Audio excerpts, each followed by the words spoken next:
در دلم عشق مهی زیبا شد، پرتو صدق در آن پیدا شد.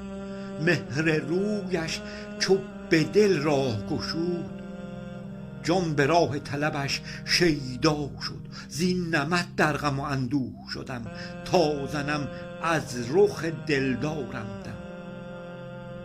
نور بر جان و دلم تابیده، حور آن حور چو چشمم دیده. جاودان گشته وجودم در عشق، غنچه ای از لب زیبا چیده.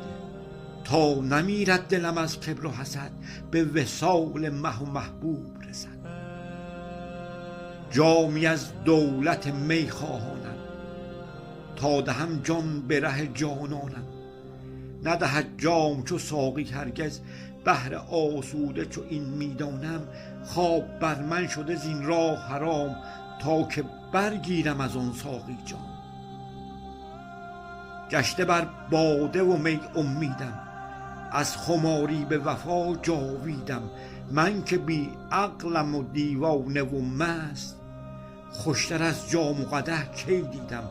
پس بدان نک خوشم از باده یار، مستم و عاشق دلداده یار.